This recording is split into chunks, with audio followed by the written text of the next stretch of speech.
Magandang araw mga kachar! Ngayong araw lalaban tayo ng billiard kasi sports fest ng ating kumpanya o ng Sutherland. Tara, samahan nyo na akong pumunta sa ating kumpanya ng Sutherland para lumaban na tayo ng billiard. May tako pa si Bokyo, parang si Efrem Bata lang. Char! Pero sa di nakakaalam, magkamag-anak kami ni Efrem Bata Reyes kasi yung lolo ko tsaka yung lolo niya parehas matanda. Corny! Bago tayo pumunta ng Sutherland ay maghahatid muna tayo ng ating tindang nebulizer. Huwag kayong mag-alala, hindi to nakaka-cancer, nakaka-pulmonya lang. Sa wakas, nasa Clark na tayo. Tara, samahan nyo na kaming pumunta sa ating kumpanya na Sutherland. Dito lang pala yan sa Aero Park ng Clark. Tapat lang ito ng Medical City. Ayan, naglalakad na kami ni Maynardo papunta sa aming kumpanyang Sutherland. Tignan nyo naman ang view dito, parang nasa ibang planeta ka lang. Sheesh! Dito, malapit na tayo pero gumamit pa rin tayo ng escalator kasi ang Sutherland ay nasa banda pang second floor. Ayan, nandito na tayo sa Sutherland. Kung nagtataka kayo, ba't iba ang itsura kung saan ako nagtatrabaho kasi ibang building ng Sutherland to pero nandito lang din ito sa Clark, Pampanga. Lugar ng mga gwapo at magaganda. Kung nakakita kang pangit, nangungupa lang sila. Woohoo!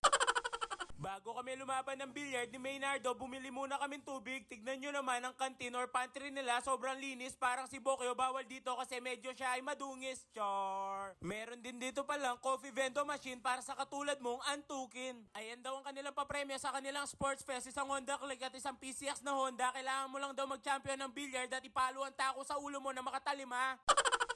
Meron din dito lamesa ng table tennis at syempre ang pinuntahan natin ang larong billiard. Dahil nandito na tayo, binigyan na nating sticker ang mga katulad nating mga players. Tinatanong ko nga din sila kung gusto nila ng autograph, sabi nila pass muna daw.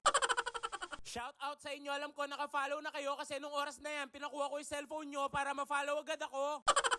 Si Tropang binigyan ko ng sticker, di ko alam na siya pala ang una kong makakalaban. Tara, maglaro na tayo ng billiard. Ayan, tumitira na si Bokyo, pinasok niya yung 4. Nag-isip ako ng konti at tinira ko na yung bolang number 2. Di ko alam kung mapapasok pero alam ko magaling ako kaya sigurado itong mapapasok. Kaya napasok na ang number 2, tira 3 na. Unang laban pa lang pero iniisip ko na kung nung gagawin ko sa aking premyo pag ako yung nag-champion, tinira ko na ang number 3. Ayan, sigurado yung hindi papasok. Nakakahiya ka Bokyo, champion ka pa man din last year pero ayan, nanalo ako sa first game ko. Shoutout sa iyo, tropa. Ayan naman, si Maynardo, siya na ang tumira. First game niya yan. Ang ganda ng nilalaro niya ng first game pero di ko alam ba't napakaseryoso niya. Masyado niyang dinidibdib ang laro. Ayan na ang kalaban niya, tinitira niya ang bolang 8. Last ball na lang sa bolang 9. At siya na ay mananalo at matatalo na si Maynardo. Ayan, ninarap ko yung camera. Medyo nalulungkot na siya pero ganyan talaga ang billiard. Merong nananalo, meron din natatalo. Ayan, natalo din si Bokyo. First runner up lang si Bokyo. Naubusan ng gasolina kaya mag-move on na tayo. Tara, kumain na lang tayo dito sa pantry or canteen ng Sutherland. Mukhang masasarap at bago ang mga ulam, bagong init.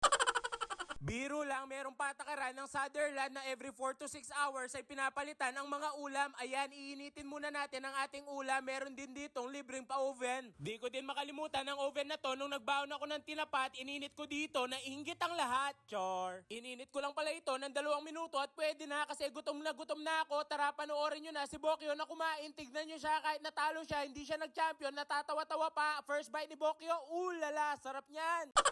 Bago kami umuwi, sinubukan muna namin ang mga massage chair ng Sutherland. FYI, libre lang ang mga to kahit ilang oras pa ang gusto hanggang magdurog-durog ang yung buto-buto. O sige na, hanggang dito na lang. Please like, follow, and share ng ating page at mga video para alam nyo kung natutupad ba ang mga pangarap ni Bokyo. Muli, ako si Bokyo, ang lasinggerong may pangarap. Bye-bye!